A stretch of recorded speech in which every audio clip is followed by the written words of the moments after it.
and the condoms. Nothing else. Furries, and there was a song in the background. I was like, "Listen here, I don't like you.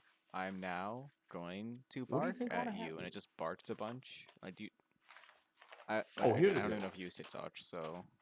Is Miss Vagina thinking about Mr. Penis? What is she thinking? Oh, dead. What's up? I got recommended that song today on Spotify. What do you think ought to happen? So didn't use it like major dead moment. Help me out. I think I should go to counseling and get off the internet. You should go to counseling and get off the internet. Did you ever say to yourself, hey man, I got a problem here? No, because I never thought I did. You never thought you did? Does this incident make you think that perhaps you have a problem? What? What are you going to do about it? That's not the right thing. No shovel. I can do some things I can't do that. Oh my God. Well, 1, 2. You ever watch television much? 4. You ever watch a program called Dateline NBC? Well, there's something I got to tell you. 3. I'm Chris Hansen, Dateline NBC. Nice. Doing a story. Oh. Now you're free to walk out of this house right now. If Why there's anything else you want to say, now would be the time to say. Dude, I literally every mob ever on that island. Oh, I forgot to make my stuff.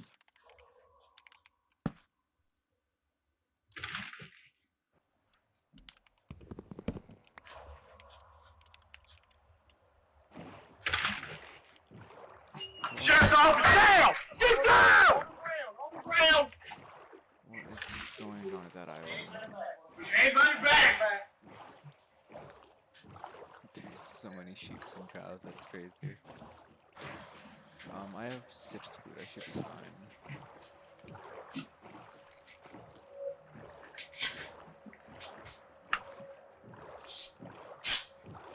Is this real? Wowzers, this is real. That's shocking.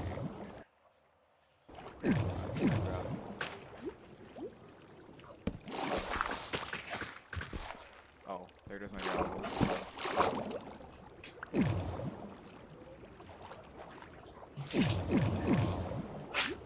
I'm not breaking. Fucking anyway.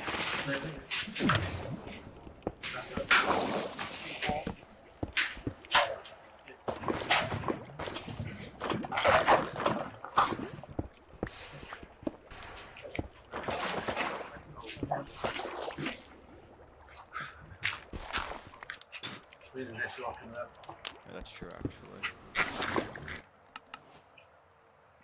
16. 2, 3, 5, 6, 8, 12, 15, 19, 22, 23. 26 is no bastion.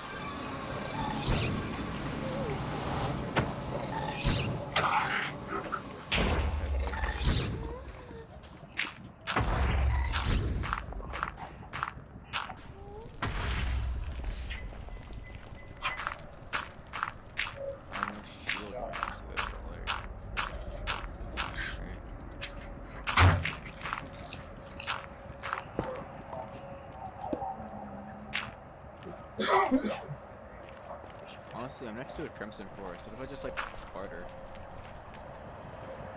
Do fucking classic strats. Hey, dude, look, I got like 6 players here. I'm actually just about to do classic.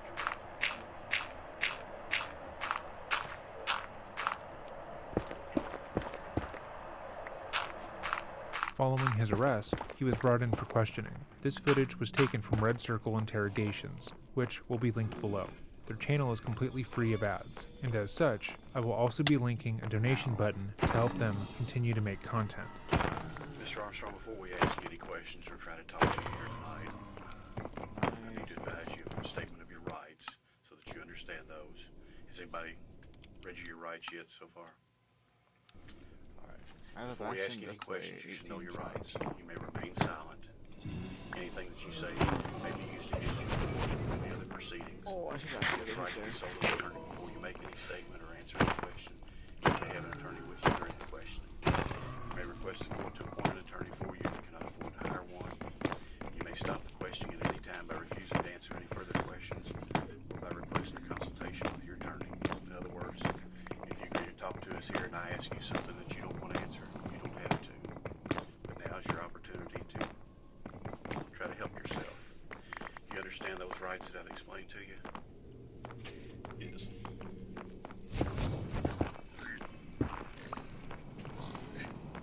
Yes. No, don't shoot me, idiot.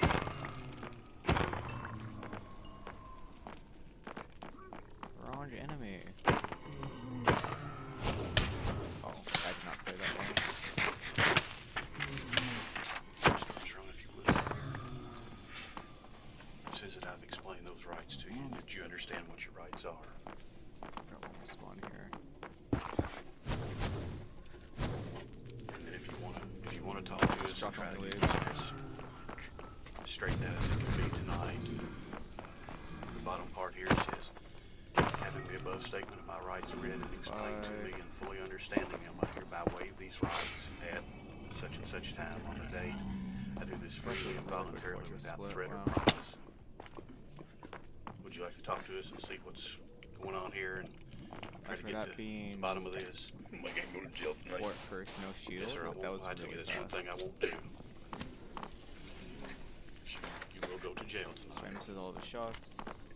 I will give you that much courtesy that I don't lie to you, and I would expect the same courtesy in return as to you be truthful and lie to me. How long am I gonna be there? Well, that'll be up to the judge to set your bond. Would you like to talk to us and try to get this thing straightened out as much as possible? I'd like to know why I was stupid to do that. Well, like I say, if I'd like to want to know why the cameras were there, and I really hope that's I've never had real. anything on my record besides an OUI. It's notable that he states he hasn't had anything on his record, because that is true. He hasn't. As far as recorded documentation, he was a perfectly good person up until this moment in time. But we now know that he's had at least 2 relationships with 2 minors that started online. He isn't ashamed of his actions, or upset that he messed up this one time. He's upset that the cameras were there, and that he was caught by Chris Hansen, because every other time he's done this, he's gotten away with it scot-free. Well, as the gentleman explained to you out there at the house, Dateline runs a series called To Catch a Predator. That was Chris Hansen from NBC News. This is like And this is a sting operation to catch people that chat on the internet with an underage female. Solicit sex. I never even met you. Yes, he did. He sought out multiple 13-year-olds, then picked the one he thought would be the easiest to manipulate. You don't accidentally chat with a 13-year-old for a month, turn on your webcam, and then show them your penis repeatedly. And you also don't accidentally trip and fall, then drive an hour and a half to meet them for sex on your birthday. There are accidents and there are mistakes. And then there's this, which is a deliberate attempt to prey on a child that only didn't happen because thankfully the child was a decoy. What is Had this Caleb been a pace? real 13-year-old, he absolutely would have assaulted her. And we know that, because when he came face to face, he asked her for a kiss. Again, we're a little bit handicapped here unless you're willing to talk to us. We'll sit here and talk with you as long as you want to, once you understand your rights.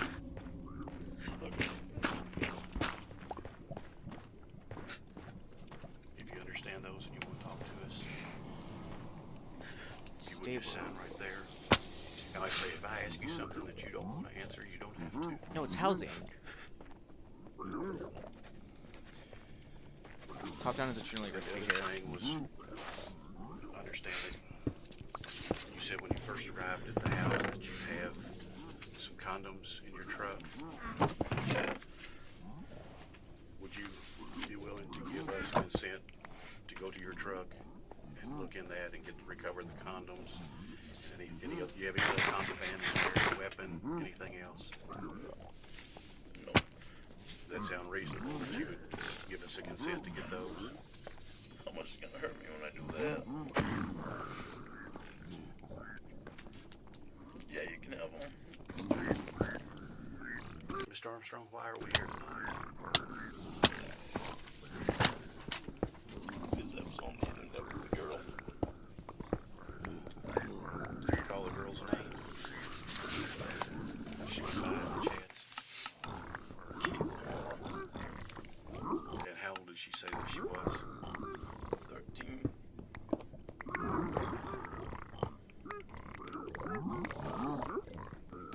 When did you first start chatting? QT, you see the time right now, right? Sometime back in September. If I told you it was around September 17th, according to the chat logs that I have here in front of me, would that sound about right? And what did you chat with Kayla about? No, right. That's actually average. In this interrogation, Lauren has been extremely careful with his language. He knows what he has done is awful, and his sobbing is evidence of that. But he, like most predators, doesn't want to acknowledge just how awful his actions were. In the case of Jeff Sokol, he became argumentative with the investigator, claiming that simply soliciting a minor for sex online isn't a crime, because it's just words, and that if they were to let him potentially assault the minor, they would have seen he didn't have it in him to hurt her. His arguments were poor, but he was still in denial about what had occurred. His mind literally wouldn't allow him to take in any information about what was happening, and he believed that if he argued well enough, he would be allowed to leave. Lauren is also in denial, although he is going about it in a different way. He says he's there because he was chatting with a girl, not because he was having explicit sexual conversations with a 13-year-old, and had traveled across state lines to meet her. He's using minimizing language, but when asked directly what exactly he spoke to the child about, he goes silent. He can't pretend like their conversations were friendly or platonic, because he almost immediately began to send her explicit photographs and tell her he wanted to have sex with her. He literally will not admit to the worst of what he's done, because it's so shameful to him that to even say this in context would be too distressing. Add to the fact that, like the majority of these predators, it's very unlikely he actually remembered anything of substance that she told him outside of sexual conversation, because, despite what they claim, they don't really give a fuck about what these children are doing in their lives. In every other interrogation we have covered in the series, we have never seen a predator actually sit in the room and sob the way Lauren has. They have all cemented themselves in their denial, refusing to acknowledge the reality of their situation, with the hope that if they make a good enough argument, they will be allowed to walk away scot-free. But not Lauren. Lauren might be an idiot, but he also knows that he's fucked, and he cannot pretend otherwise. Did your all's chats become sexual in content? Hi, guys. Thank you for standing right there in the way. I really appreciate that. Were they very explicit in sexual nature?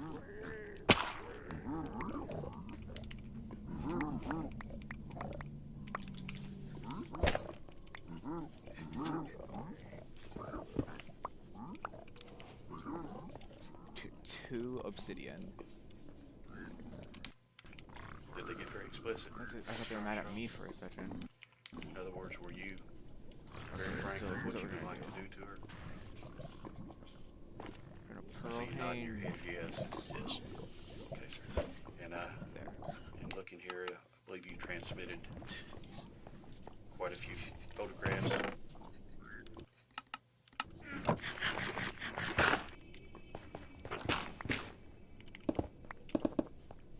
Do you recognize these photographs, Mr. Armstrong?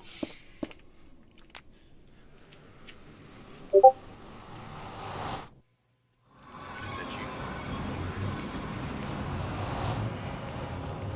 Never seen her photographs of me. So these are not you. Never seen her photographs of me. Who were these photographs of? I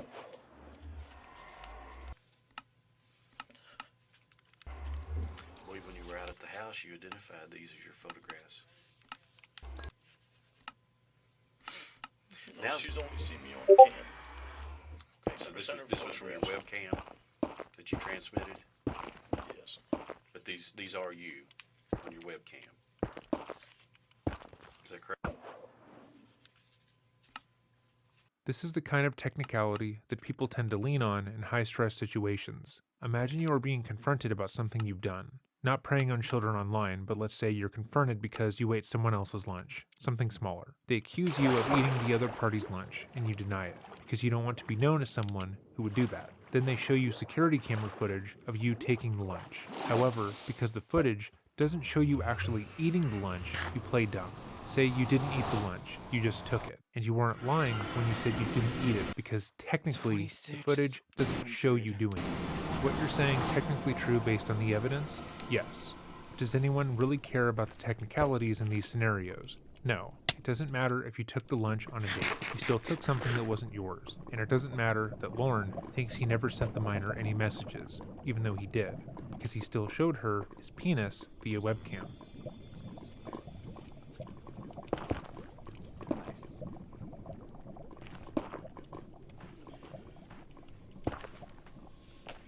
Mr. Armstrong, we need you to talk to us if we're going to get any of this settled.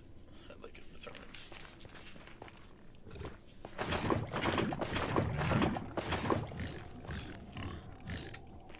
All right.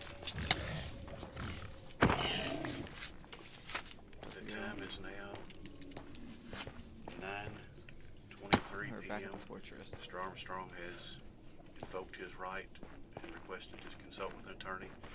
The recorder will be 62. going off. 106. Lauren was subsequently charged with interstate travel with the intent of sex with a minor, as well as attempted sexual contact with a minor and attempt to produce child pornography, as the police found a camera in his truck. Despite asking for an attorney, the chat logs were so damning that it was recommended he take a plea deal in order to avoid a 20-year prison sentence that he would no doubt be found guilty of. He was sentenced to 7 years in state and federal prison to be served concurrently and would be released after serving 5. However, that's not where the story ends. While in prison, Armstrong attempted to sue NBC for $40 million, citing that they had leveled libel, slanderous, and defamatory accusations against him by publishing the episode with his appearance in it, and that he had suffered intense mental anguish because of it. He claimed that the conversations he had with the fictional child shouldn't have been made public, as they violated his right to privacy. Oh, no. The no, case yeah. was almost immediately thrown out, as it had no legs to stand on. Moreover, a claim is not considered defamatory if the claim is true, and given that Lauren had had sexually explicit conversations with a minor for over a month, then gone to the Sting house to have sex with the minor, NBC had nothing to worry about. He also tried to appeal his sentence, claiming that his public defender had not done his job, and instead pushed him into signing a deal without fighting the court case. This appeal was similarly rejected. After being released from prison, Lauren moved back to Maine, and found that he had achieved a sort of celebrity status. People online knew who he was, and moreover, they seemed to like him. Portions of his appearance on Dateline had gone viral, and a number of phrases had become memes. Believing himself to be a well-liked quasi-celebrity, Lauren opted to cash in on his success, and created a YouTube channel. He used this channel to promote his music, which we played in the intro of this video. He would also upload videos of his dogs, as well as his opinions and vegan recipes. He also made merchandise with some of his famous sayings on them. He made multiple videos discussing how he had been in a bad headspace prior to the Sting operation, and how that was the reason he had been so foolish to try and sexually abuse a child. Eventually, someone made him aware that all the people who watched his channels were making fun of him, and that he didn't have real fans, at which point he made a video asking if that was true, which he found out it was, and stopped making videos altogether. But even still, that's not where the story ends. Lauren would be arrested for a second time in 2019, this time for not passing a sex offender rehabilitation class, which is completely expected as he never successfully passed any class he had ever taken anyways. In the class, Lauren repeatedly stated that it wasn't his fault he had been caught, and he would go on long-winded diatribes about how if he hadn't been catfished, if he hadn't been kicked out of the Air Force, if his siblings had repaid his kindness with mac and cheese, that he wouldn't have been in such a terrible headspace to have sought out a child bride. For 5 years, Lauren refused to acknowledge that he was the cause of his own suffering, and because of his failure to do so, he spent another 6 months in jail. As of today, Lauren is still in Maine, and is still the subject of online ridicule. Other channels have made entire documentaries going over Lauren's life, but as this is where his legal issues lie, we will choose to end our coverage here. Thank you to all the channels linked in the description box down below, as they have made researching this case so much simpler. And thank you if you are still watching. This channel would not be possible if not for your support, and we are so grateful now to be at over 700,000. We never expected the ways this channel would change our lives, and we hope to continue to provide you high-quality Was I content. supposed to As root for always, if zero? there's a Like, video okay. you would like to see made, or a case you would like to bring more attention to, email us at dreading.official@gmail.com. Thank you for watching, and remember to stay So that safe. might not be real, but that's probably real. It's Yeah. time that he had spoken to a minor that he is aware of, Why? implying that if they find evidence of him talking to another child in a sexual manner, he was unwillingly duped into it, which is incredibly far-fetched. It's recorded, PP. 10 seconds. I feel that's a better played run than my not recorded PP. So I mean than my recorded PP. So I'll take it. Figured we'd just hang out. I was just gonna like drive home later tonight. 728. So I know in the text there was like some mention of like a marriage kind. I don't know what if it's a religious thing or something else, but what's the deal with the marriage certificate? Oh, that's so bad, dude. Conversation. Or marriage So agreement, bad. contract. Did they both break? I know it was Jody at one time. I said, "Is it a Anti-crash data pad. So, I mean, I know it's What so kind of a data fucking pad is weird anti-crash to data even pad for talk what? about, like, getting married to avoid these Oh, that's issues. so unlucky, dude. He wasn't joking. Between telling the decoy That how was much a- he wanted to have sex with her, Wow, dude, that Jeff was like a repeatedly brought up that if the 2.5 two were to minute get end. married, he would legally be able to have sex with her. He only stopped bringing this up when he found out that they would need to get her parents' permission to do so. The It's so entire chat bad. logs will be linked in the description box Hey, down recorded below, PP but I by cannot emphasize 7 enough seconds, how though, often you he know? brought up Like, the it's fact something. that he wanted to get legally married to this child so he could This sleep was a with her. well played run.